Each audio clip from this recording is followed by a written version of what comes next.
இன்னைக்கு ரிலீஸ் ஆகிருக்கக்கூடிய கங்குவா படத்தை பற்றி தான் நம்ம ரிவ்யூ இப்போ பார்க்க போகிறோம். இந்த படத்தை இயக்கி இருப்பவர் சிறுத்தை சிவா அவர்கள்.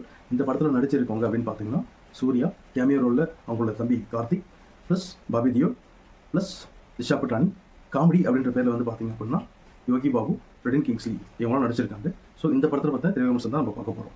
ஸோ இந்த படத்தோடைய ஸ்டோரி என்ன அப்படின்னு பார்த்தீங்க அப்படின்னா, ஒரு 5 குண்டில் வாழ்கிற மக்களுடைய ஸ்டோரி அப்படின்னு சொல்லிட்டு, பட் ஆனால் இதில் 2 பேர் தான் வந்து ப்ரிஃபரன்ஸ் கொடுத்து காமிச்சிருக்காங்க. மற்ற 3 பேர் வந்து ஜஸ்ட் ஒரு இன்ட்ரடக்ஷன் கொடுத்துட்டு போயிடுறாங்க.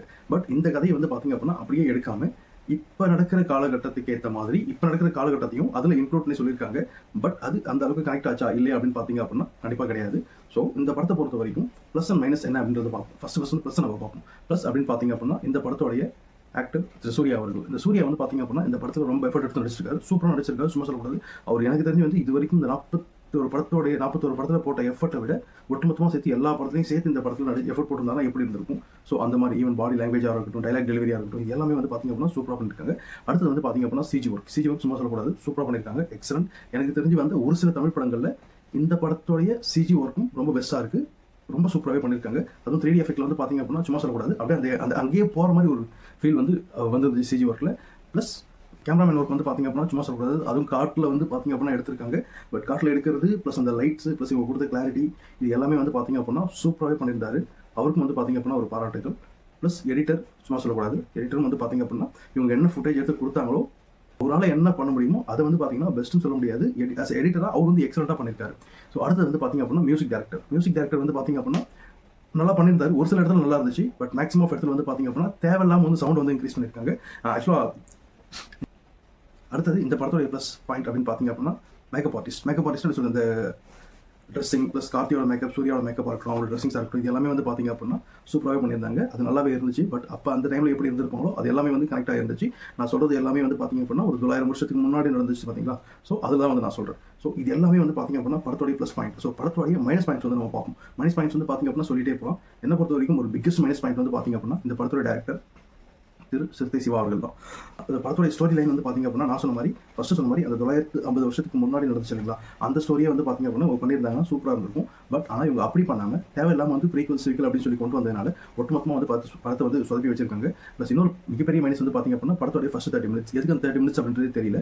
ஸோ அந்த 30 மினிட்ஸ் வந்து பார்த்தீங்க அப்படின்னா நம்ம எல்லாமே இருந்திருக்கலாம். இல்லாமல் இருந்தால் கூட படம் வந்து நல்லா இருந்திருக்கும். ப்ளஸ் அனதர் வந்து பார்த்தீங்க அனதர் மைனஸ் வந்து பார்த்தீங்க அப்படின்னா எமோஷன்ஸ். இந்த படத்துக்கு வந்து பார்த்தீங்கன்னா எமோஷன்ஸ் தேவை அப்படின்னு பார்த்தீங்க அப்படின்னா கண்டிப்பாக தேவை. இது எப்படி முடிச்சிருக்கலாம்னு பார்த்தீங்கன்னா அதே பிரச்சனை தான். ஸோ நீங்கள் அந்த ஃபர்ஸ்ட் 30 மினிட்ஸோடைய அந்த இப்போ கரண்ட்டாக நடக்கிற சீன்ஸ்லாம் வந்து பார்த்தீங்க அப்படின்னா அதெல்லாம் இல்லாமல் இருந்துச்சு அப்படின்னா அதிலே வந்து நீங்கள் கொஞ்சம் பண்ணியிருந்தீங்க அப்படின்னா நல்லா இருந்திருக்கும். ஸோ தேவையில்லாத சாங்ஸ் வந்து பார்த்தீங்க அப்படின்னா இந்த படத்தில் வந்து இருக்குது. ஸோ சென்டிமெண்ட் சாங்ஸ் அப்படின்னு சொல்லிட்டு, ஏன்னா ஒரு படம் நல்லா இருக்கா நல்லா இல்லையா அப்படின்னு டிசைட் பண்ணுறதே வந்து பார்த்தீங்க அப்படின்னா எமோஷன் சீன்ஸ் வந்து நம்ம கூட கனெக்ட் ஆச்சு அப்படின்னா மட்டும்தான் அது வந்து சாத்தியப்படும். ஏன்னா இந்த படத்தில் வந்து பார்த்தீங்க அப்படின்னா எமோஷன் சீன்ஸ் வந்து எடுத்துகிட்டு போயிட்டு வச்ச மாதிரி இருக்குது. ஒருத்தவங்க 2 இட்லி தான் சாப்பிட முடியும் அப்படின்னா 10 இட்லி அவங்க எடுத்து போய் கொடுத்து சாப்பிடுங்க அப்படின்னு சொன்னால் எப்படி இருக்கும், அந்த மாதிரி தான் இருக்குது இந்த படத்தில் வர எமோஷன் சீன்ஸ். காமெடி சொல்லவே வேணாம். இந்த படத்துக்கு காமெடி தேவையா அப்படின்னு பார்த்தீங்கன்னா காமெடியே தேவையில்லை.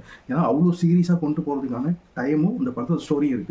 அது எல்லாமே விட்டு தேவையில்லாமல் அன்வான்டாக வந்து பார்த்தீங்க அப்படின்னா இந்த படத்தில் வந்து அவங்க காமெடி சீன்ஸ் வந்து சொருகிருக்காங்க தான் அப்படி தான் சொல்ல முடியும். ப்ளஸ் அதுக்கு அடுத்தது வந்து பார்த்தீங்க அப்படின்னா இந்த படத்துடைய ஹீரோயின் அவங்க ஏன் வராங்க அப்படின்னு அவங்களுக்கே தெரியல, நமக்கும் தெரியல, படம் பார்க்க போகிற உங்களுக்கும் தெரியாது, ஏன் டேரக்டருக்கே தெரியுமான்னு தெரியல. அப்படி ஒரு ஹீரோயின் எதுக்கும் தெரியல. ஜஸ்ட் ஃபர்ஸ்ட் ஒரு 10 to 15 மினிட்ஸ் வந்து பார்த்தீங்க அப்படின்னா அவங்க வராங்க. அதுக்கப்புறம் அவங்க எங்கே போகிறாங்கன்னு அவங்களுக்கும் தெரியாது, படம் பார்க்க போகிற உங்களுக்கும் தெரியாது. என்னடா திருப்பி சொல்லுன்னு பார்க்காதீங்க.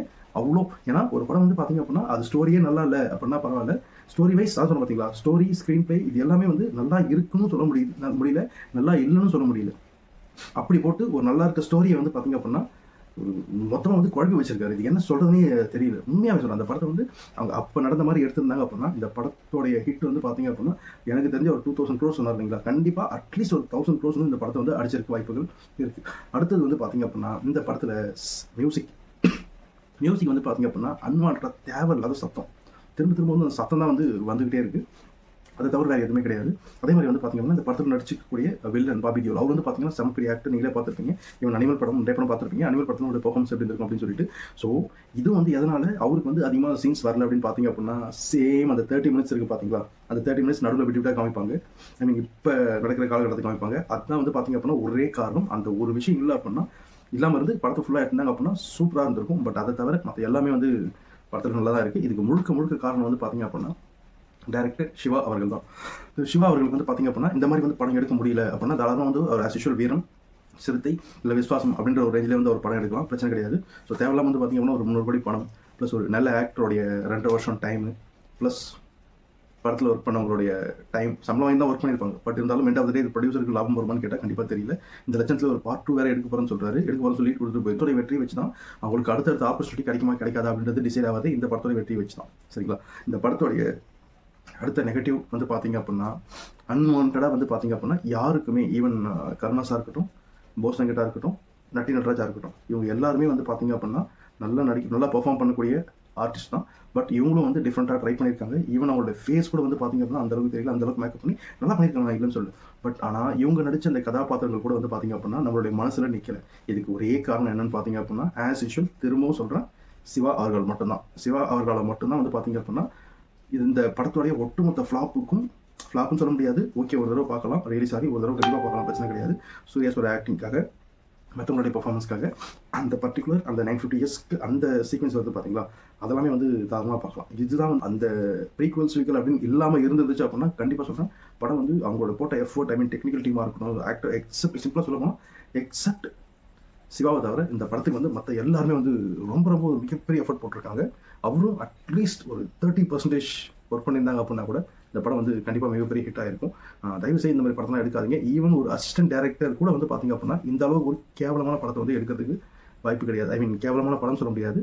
Screen play writing, story okay, but screen play தான் வந்து பார்த்தீங்க அப்படின்னா தேவையில்லாமல் போட்டு சொதப்பி வச்சிருக்காரு. அவர் படம் எடுக்க வந்தாரா இல்லை சும்மா வந்து எப்படி சொல்கிறது, ஒருத்தவங்களோட ஒரு பல பேருடைய வாழ்க்கையை அழிக்கிறதுக்காக அந்த படம் எடுத்தாரா அப்படின்னு கண்டிப்பாக தெரியல. ஏன்னா இதுக்கு முன்னாடி ஒரு படம் எடுத்திருந்தாரு, அந்த படத்துலையும் அப்படி தான் எமோஷன் சீன்ஸ் வந்து பார்த்தீங்க அப்படின்னா நீங்கள் எங்கே வைக்கணுமோ அங்கே தான் வைக்கணும். தேவையில்லாமல் எடுத்து வந்து திணிச்ச மாதிரி இருக்குது.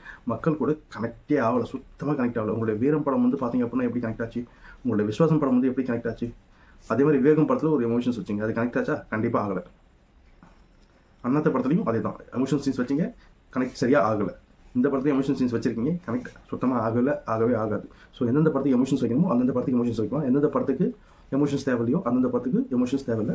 எந்தெந்த படத்துக்கு லைட்டாக வைக்கணுமோ அந்த அளவுக்கு லைட்டாக வைக்கணும். இந்த படத்துல வந்து பார்த்தீங்கன்னா ரொம்பலாம் வந்து கிட்டத்தட்ட அந்த பையனோட சீக்வன்ஸே வந்து பார்த்தீங்க அப்படின்னா ஒரு 20 minutes கிட்ட வந்து அந்த பையனும் சூர்யாவும் சேர்ந்து நடிக்கிற மாதிரி. இதெல்லாம் வந்து எமோஷன்ஸில் கனெக்ட் ஆகும் அப்படின்னு கேட்டால் எப்படிங்க கனெக்ட் ஆகும்? ஒரு நல்லா போயிட்டு இருக்க ஒரு படத்தில் ஒரு 20 minutes வந்து பார்த்தீங்க அப்படின்னா தேவையில்லாமல் வந்து ஒரு எமோஷன்ஸ் என்னை பொறுத்த வரைக்கும் இந்த படத்தை பொறுத்த வரைக்கும் எமோஷன்ஸுக்கு வேலை கிடையாது. சிம்பிளாகவே அழகாகவே முடிச்சிருக்கலாம். ஃபர்ஸ்ட் ஹாஃப்ல வந்து பார்த்தீங்க அப்படின்னா சூர்யாவை இன்ட்ரோ பண்ணியிருக்கலாம். அவங்க வந்து பாபி தியோல அந்த காம்படிஷன் முடிச்சுட்டு அதுக்கு அடுத்தது இந்த மாதிரி ஒரு படமாக வந்து தயவுசெய்து யாரும் எடுத்துடாதீங்க. யாரும் கிடையாது, யாருமே எடுக்கவும் முடியாது. இந்த மாதிரி ஒரு நல்ல ஸ்டோரியை ஒருத்தவங்களால சொதப்ப முடியும், ஒரு நல்ல ஸ்க்ரீன் பிளேவை ஒருத்தவங்களால சொதப்ப முடியும், ஒரு நல்ல ஆக்டரை ஒருத்தவங்களால சொதப்ப வைக்க முடியும், நல்ல டெக்னிக்கல் டீமை நல்லா ஒர்க் பண்ணியும் இவங்களும் நல்ல எஃபோர்ட் போட்டும் ஒரு படத்தை ஃப்ளாப் பண்ண முடியும் அப்படின்னா அது யாரால முடியும் அப்படின்னு பார்த்தீங்க அப்படின்னா ஒரே ஒரு டேரக்டர் சிவாவால் மட்டும்தான் முடியும். வேறு யாராலையும் முடியவே முடியாது. தேங்க்யூ. ஏதாவது ஃபீட்பேக் இருந்தால் கமெண்ட்ஸில் சொல்லுங்கள். தேங்க்யூ.